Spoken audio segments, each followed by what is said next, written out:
So this is the start to the van build. It's a 2005 Vauxhall Movano. As you can see, extra long wheelbase. Now what drew me towards this one was the roof rack, one of the reasons, and plus it's not over bad condition wise. There's a little bit of corrosion to sort out, but we'll take you over there and we're gonna have a look. Oh gosh, what have I done? As you can see, it wants this, I believe it's the indicator sorting out. Yep, the indicator. That's not too bad. General condition of the bonnet and the front, it's not too bad to be fair. It's seen a lot worse. There's a few dents on this side, which I need to sort out. You've got the roof rack up there, which is full length. Obviously this is the same as the Vauxhall Renault Master. It wants some welding on this sill, but the underneath is mint. I'm pretty sure on these they were galvanised, so they're not too bad for corrosion. As you can see, all in there, it's pretty solid. Just wants under sealing and cleaning up. The sills aren't too bad, to be fair. It's only a bit of seal that needs welding, is that bit. It's got a bit of a dent over there. There always seems to be dent in the bottom sills of these vans. I think it's because they're long. People misjudge it. As you can see, it's pretty clean underneath. It's got the old air suspension, which actually does hold air perfectly. I've had a few air suspension vans before, but it'll be interesting to see how it gets on with a camper conversion. Now, starting from the near side,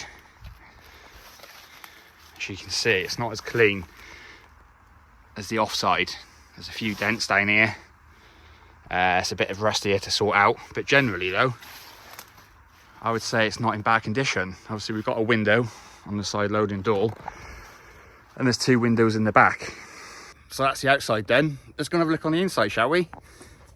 Turn you out. So as you can see, they've boarded up the windows from the inside, so all that's got to come off. It is all panelled out.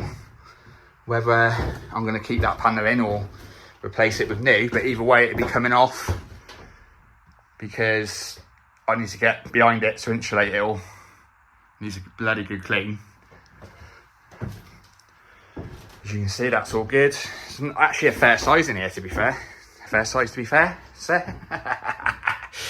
Yeah, that's the side loading door. It's a bit smaller in these vans compared to the Fiat Ducatos and all of that range, but it gives you more space actually. It's going to be an interesting build, this one. I'm looking forward to it. So make sure you join me and we'll do a step-by-step on how we build this camper. Oh, there's a nice bit of storage up there as well, which I'll have to box that off. To be fair, I keep saying to be fair, but to be honest, change the terminology. This van seems a lot better made than the Fiats and the Peugeots. Like, look at the size of the boxing of the actual structure of the van. It's pretty sturdy. And even like the way the side loading door's made is a lot more sturdier. Like on the Fiats and the Peugeots and the Citroens, these side loading doors were prone to leaking, which then would rot all the sill out on the floor. So that's a good thing to check when you buy a van in general, just to make sure those doors or sliding doors seal, and the back ones as well. But the side loading doors are always the main culprits of letting in water. But to be fair, that is pretty well sealed. Happy with that. We'll start converting this thing, ripping it to bits. First things first, take off all of this. I'm not sure whether I'm going to put a single seat conversion in the front, although there is enough room to get through to the front, so we'll have to see on that. Get rid of that panelling on the windows, and then we'll take all the panelling off the sides, see what we've got underneath there. There's not much rust in the roof, which is good, but it's obviously got damp in the past because all of this, as you can see, is Maju. Oh, what's that there? Oh, I don't know what that's for. obviously for the electrics for the van, but that's pretty cool. Right, let's get these window panels off.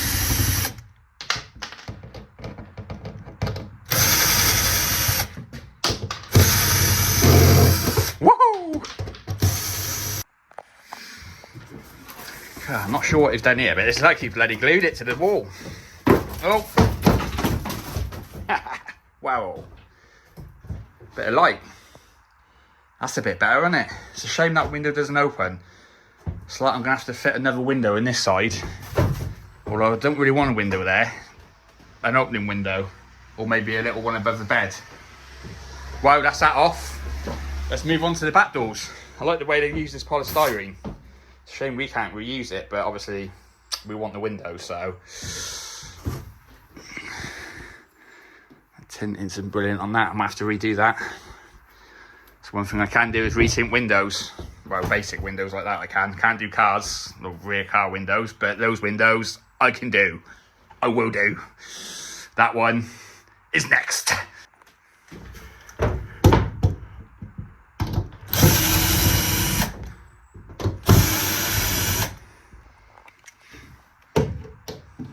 Watch this don't fall on my head. Get knocked out, get concussion. Is it going to fall off? Oh, don't tell me it's glued this bit as well. It's like they just glued the corners. It's almost... Oh my God. What the hell have they done? You can see here that they've used like Sikaflex to bloody stick this shitty insulation in. It's going to make a right mess. God. Window panel number 3. The final and the last one.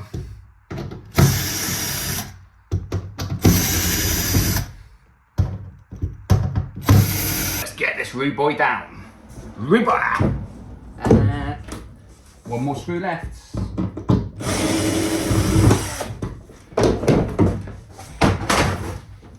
Get rid of that. Right, another bodged in insulation panel. Don't want to make too much of a mess, because this stuff is dreadful.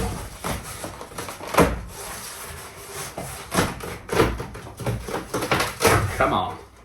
Bloody hell. What a difference. Literally. That is mental. It makes this whole space look so much different just because there's some light coming through the windows. Yeah, this is a little bit rusty, this roof up here, only surface rust, but could do with treating before we actually put anything out. Actually, there's one thing I want to show you just before I call this an end. Something that I've noticed that better be checked before we do anything. So basically, we all know from the beginning of this video, this van is fitted with a roof rack. Now, the roof rack is actually bolted through the roof. Now, before we go any further with this van, we need to make sure those bolts and fixings all the way along, all the way around the perimeter of the van, are not leaking.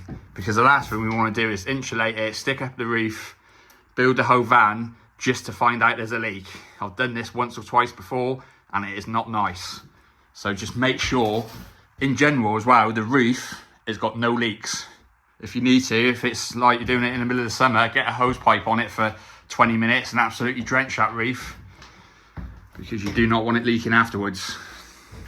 Next job, let's attack this bulkhead. To be fair, that's going to be some good, to be fair, I need to stop saying that word. That's going to be some good plywood.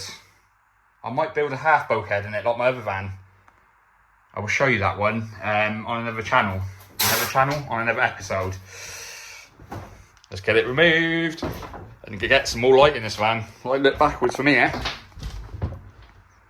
It's just like absolutely changed the space already. Only thing we need really is a window somewhere that actually opens, because in the summer that's going to be pretty hot. But I might install a little window above the bed, because the layout's going to be the bed across the back, fixed double bed, a seat there,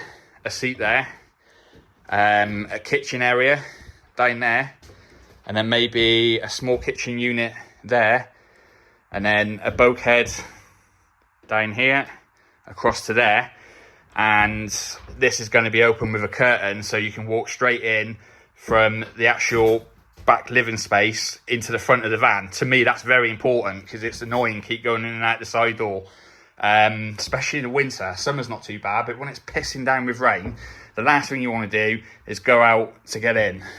Not only that, safety as well. If something goes on, you need to get away fast, you can just get straight in the driver's seat and bugger off.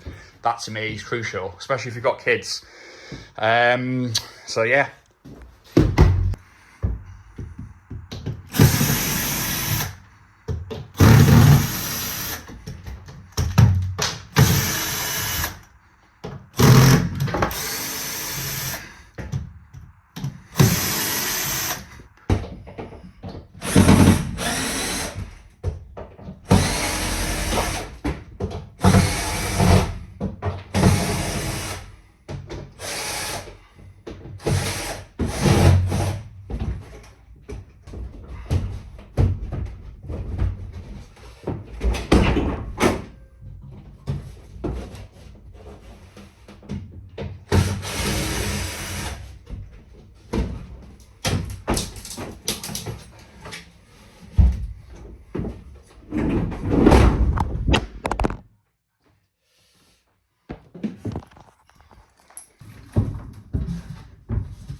Don't really want to do that, but we're going to have to because that screw seized.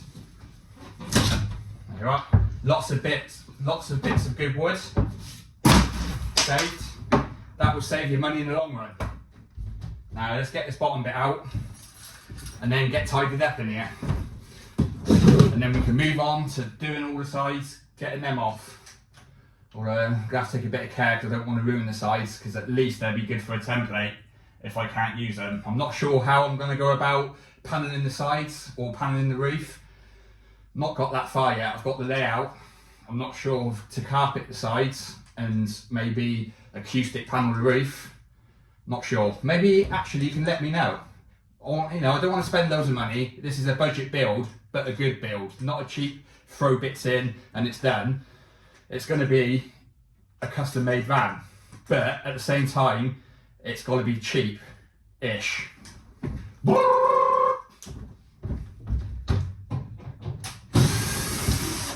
Hope you didn't see my ass crack just then. Censored.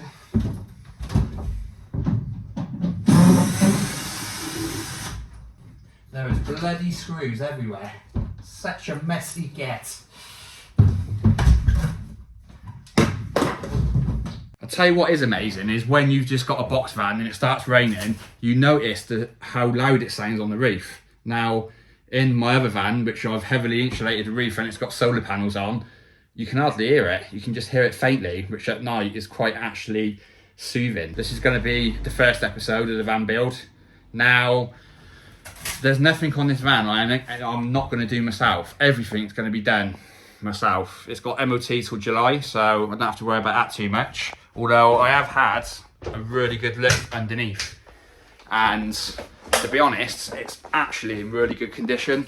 There's surface rusts, but there isn't any massive major corrosion to worry about on this van. The only bit is that sill on the driver's side needs welding. There's a nail in the front tyre, which I'll change that. I've got a scrap van, which I can use all the bits off of that. I think the tyres are the same size. The cam belt and the auxiliary belt and all the idlers, water pump, I'm going to do all of that. That's going to be an episode within this channel. Give it a service. The clutch and the gearbox feels all right. That's the only problem you've got to watch with these vans. There's a couple of issues with the Movanos and the Masters. Is one, the injectors. If you have problems with them, that could be troublesome because they seize in and they're an absolute bastard to get out. And the gearbox, synchro mesh and a fresh bearing in the gearbox. They're the three main concerning parts of these vans. This is a 2.5 CDTI. It's pretty good on fuel. It's about 30 miles per gallon, or combined, probably a little tiny bit more. That's about as much as I can tell you, really. They are bulletproof vans. This one's done 160,000, which is relatively high. It'd be nice if it was a bit lower, but these vans will go on for like 300,000 miles or more if you look after them. The main basis for me is the actual underneath, the chassis, the inner seals, the back seal is mint. It doesn't need any welding or any work in the future. All it needs is cleaning off and oiling, under sealing, protecting. Engine wise, that's not an issue. Like, even if you have to stick a new engine in it, you know, you can't stick a new chassis on it, can you? So to me, the underneath is absolute paramount to a camper build. If you've got massive corrosion issues going on, then it's probably not worth building a camper out of it. It's not too bad for someone like myself, because I can weld. I pretty much weld most things. It's just a matter of how much time it takes. It's not nice doing these big vans because you have to lie underneath it. I haven't got a ramp for it to go on. But maybe when I do that seal, I will do that as well. That would be part of these episodes. It's just going to be an absolute from scratch camper van build, as you've seen, series. So what I'll do, I'll do a quick recording of my other van, and then I'll edit this into the video, or edit that into the video. So we'll see how we get on from there. As you can see, there is plenty of wood to use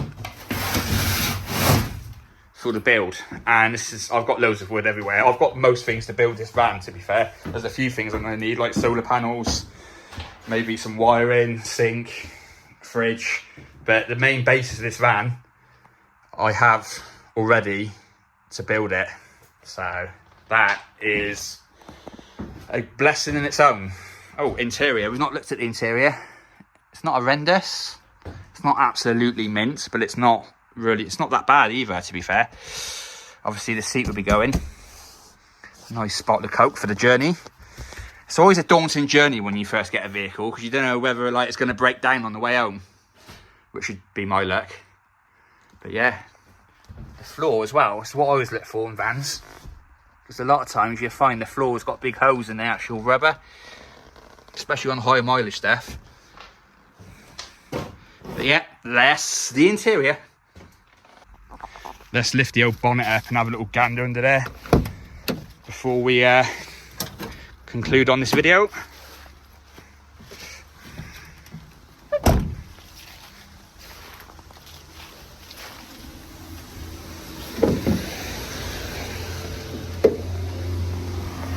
There is a couple of things I've noticed already on this van, just in the short drive home. When I went to pick it up, the coolant bottle was low, which sort of gave me cause for concern. So I knew I had to check this out and see what was the problem. And I could tell straight away what the problem was.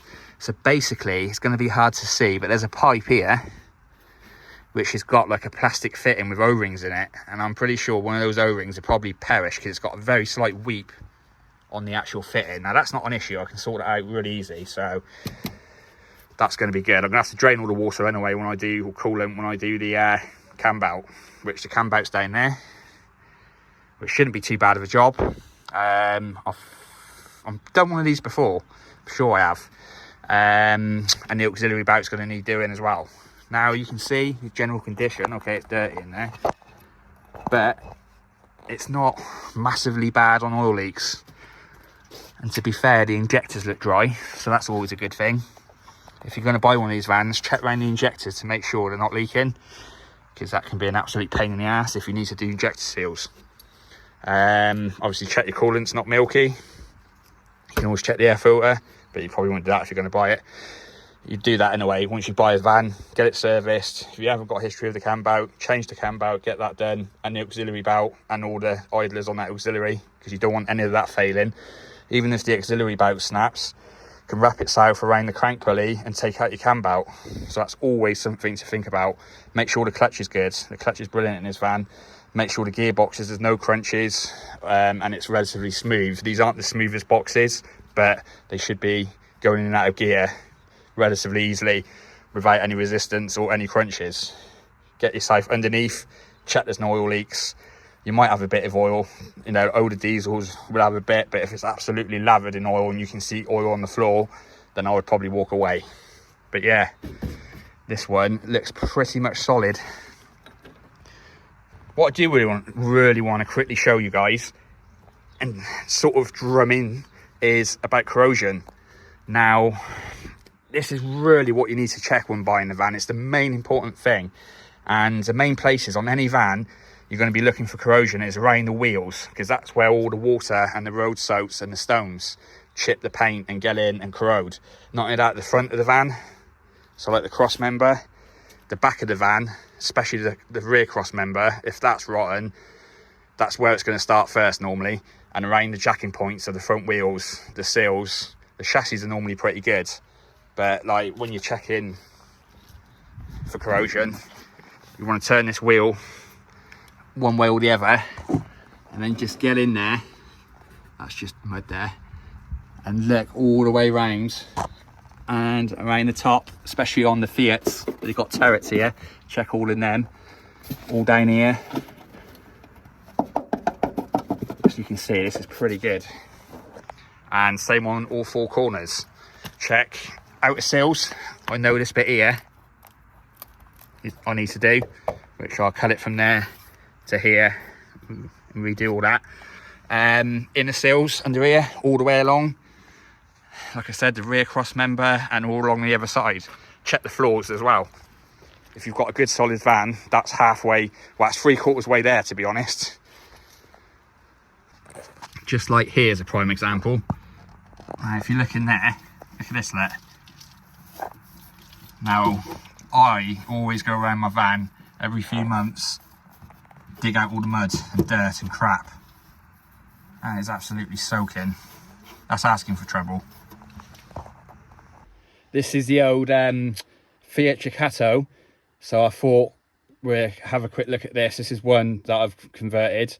The other one I'm doing for a friend. He's seen this one and he was like, I really want a van and I want it similar to yours.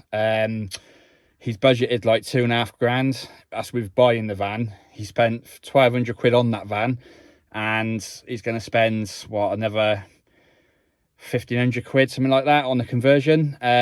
He's going to have a few bits of input, but the majority of it is going to be down to me because he knows I can build it to his taste, which I know he likes my van, so I'm going to do it similar to this. So let's go and have a quick look at my one. Okay, I lied. It's a Peugeot Boxer. I have got about 3 of these vans. These are one of my preferred vans, to be honest. I've had these vans for years and I just know they're good, reliable vans. I've single seat converted it. I need to get some new seats for it, but the bases are there. I've put this bulkhead in, carpeted it, and then behind that I've done the kitchen.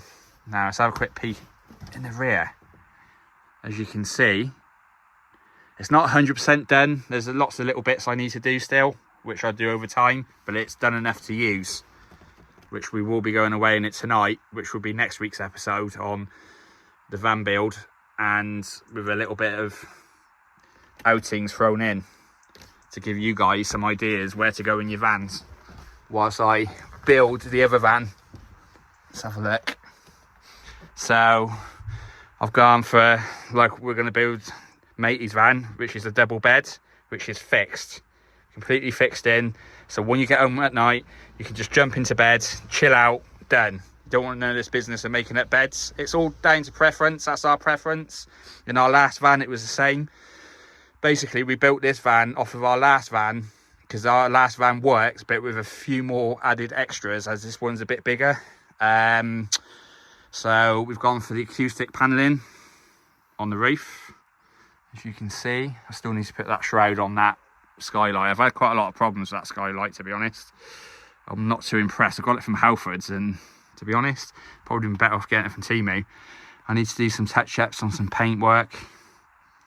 Need to sort this out from where it's broke it. Sliding the door open. Now, I'll tell you what I am impressed with, these little lights. So we fitted this little, let me turn the lights on a minute, the main lights. So we fitted these little USB fittings, which got a power button on. Okay, that don't want to work.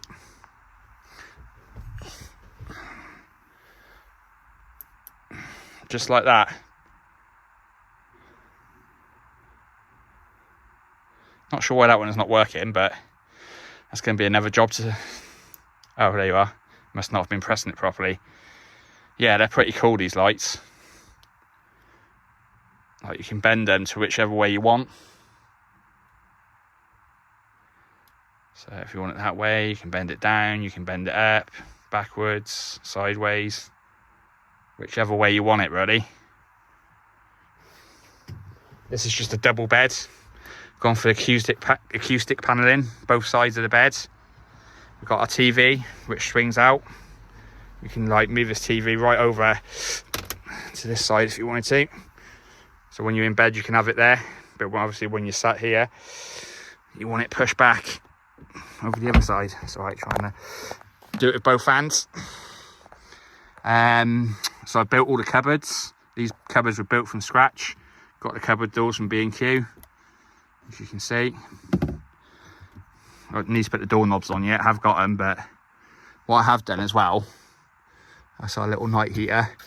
I've got a diesel heater to stick in here, but I'm going to go on to that in a minute, but I'm going to see if I can get away with just a little heater for now, and then if we don't, I'll fit the diesel heater.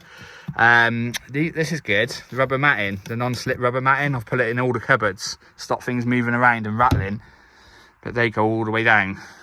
Thing is, we found with camper vans is storage. You can never have enough storage in a van. So from there, we've got our dining area or chilling out area. So we've got a seat there and a seat there, and then we've also got a little table that pulls out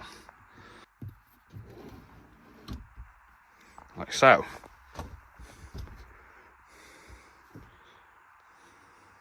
So that's our little dining table, so we can sit here like this. So that's the old sitting area that slides in and clips in, and I put a little screw in the side of this block just to hold it in like this. I don't know what I'm doing with it now, but yeah, that holds that in. And then below that we've got a little cupboard. I wonder what's in here. So basically I'm got to tidy this out because we're going away in it tonight, which you'll see in the next episode. So this is going to be our little clothing area in the top, and then down here we've got our battery, which I need to sort out before I go. That needs fixing in, and the wiring needs tidying up.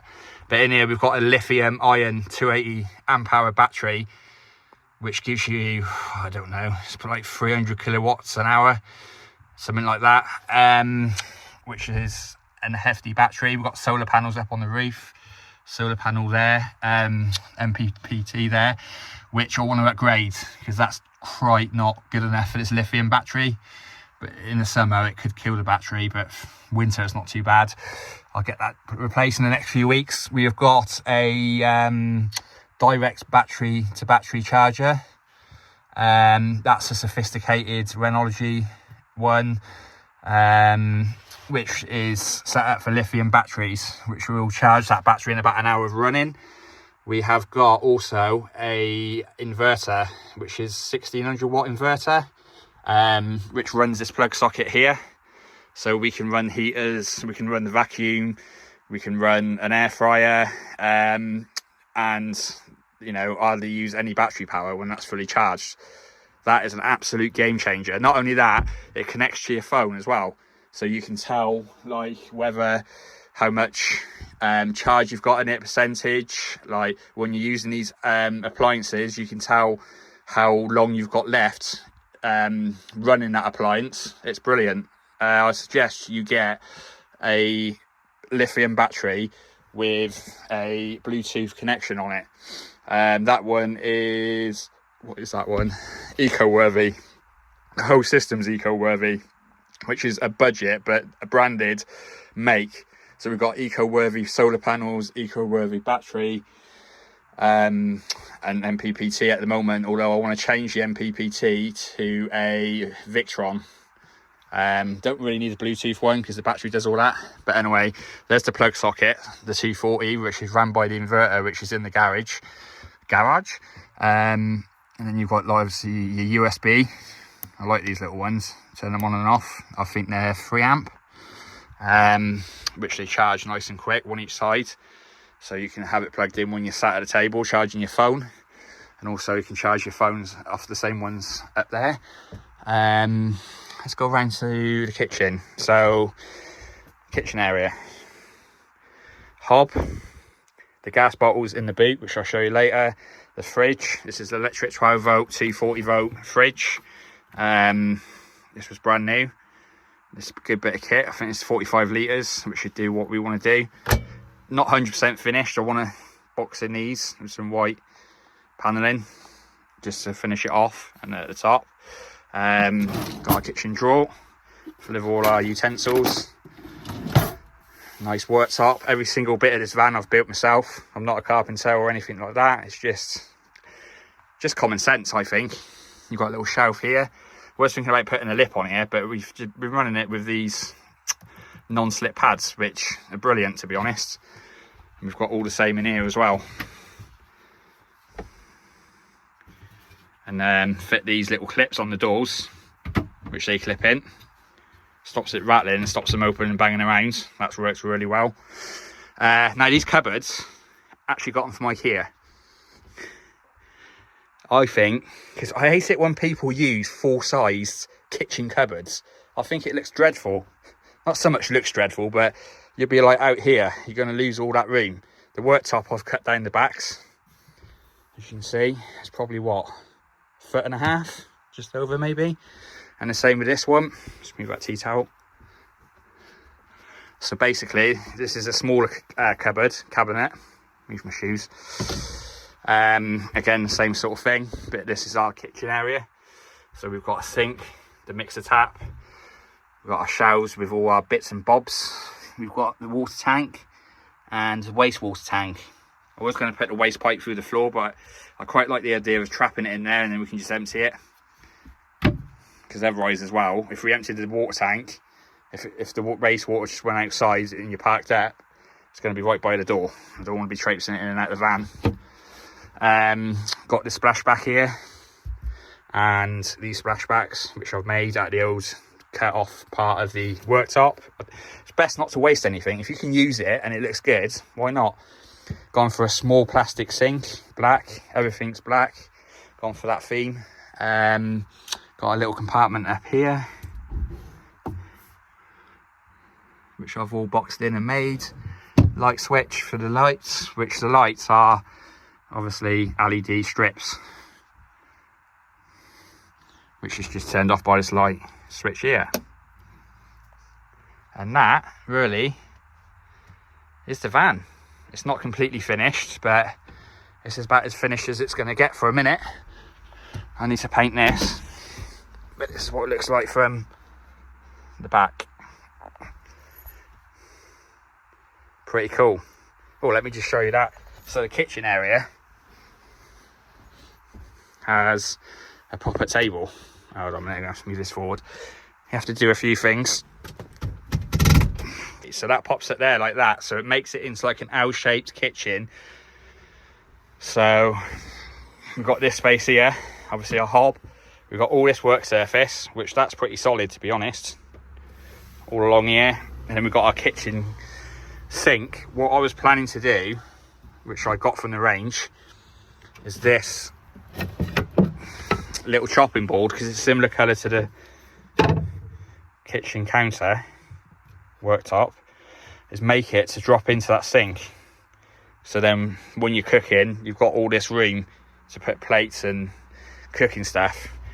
But that's the thing we found in the last van. We never had enough room, but yeah, I think we've got too much room in this van. We've got so much storage as well.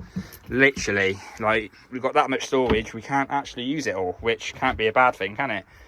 Because all this is storage as well. So under here we've got our toilet, which we just bring out at night. Obviously this box under here, we've got a big empty space. Got all our kitchen stuff in there. These baskets are good as well. Where do we get them from? I would like to say we've probably got the baskets from IKEA, maybe. A lot of things come from IKEA. IKEA is a really good place to go and have a look round for like furniture for your van and bits and bobs. But I do like this effect as well. That looks pretty cool. Let me stand back. So yeah, that's this van. Make sure you keep an eye on the other van, see how we get on with it. I don't want to do it exactly like this because I don't want it the same as mine, but the layout is going to be the same, but everything, the decor and everything's going to be different. So this is the garage space. It's a bit messy at the minute. I've got to sort this out today actually, but we've got all our camping equipment here. Water, gas bottle. I'm not happy with that. That's just there for now, but I'm going to move that. There's two problems. One, it's not really secure enough for my liking, and two, when you want to turn the gas on, you have to go around outside and turn it on, but that's going to be moved to over in that corner with a little opening inside the cupboard where I can put my hand through and turn the gas on and off, and probably build it so it's in a cabinet that's sealed with a hole in the floor. And also we've got our inverter down here just tucked out the way. We've got a remote button for it up front, so we don't actually need that. All the wiring needs sort of rerouting, not rerouting, but sorting out. It's probably took me a couple of months to do this, get this far. The flooring is just foam flooring, like garage flooring, which works quite well. I'm going to box this in, maybe put some doors on it as well, just so it looks tidier when you open the back doors when you're on sites and stuff. That's that. The outside of the van is not in bad nick, but it's a little bit tired. It needs a good bit of work, but that's not going to get done now till the summer. I've polished it and cleaned it up a little bit, but it's going to need a bit more painting. Do these black lines. Someone stuck some awful stickers on and then painted over the top of them. Dreadful. But we'll get rid of that, and then maybe Raptor line the back. And then what I'm planning to do between these windows here, these pillars and the front, is paint that in across there, put a line across there and across there, and put that in Raptor black as well. So all these black windows, which I did tint myself, will be all black, which I think will look quite cool. And then the black lines here with maybe whatever I'm going to call the van here. I don't know. We'll see. So that's this episode all done. So today, like I said earlier, we are going off to a night away in the van. I'm not going to tell you where or what, because that's going to be for next episode. That's going to be integrated into the van build. Make sure you like, make sure you share, make sure you subscribe, make sure you check out Motorcycle Repair Torbay Limited. That's our other channel, and I'll see you next time.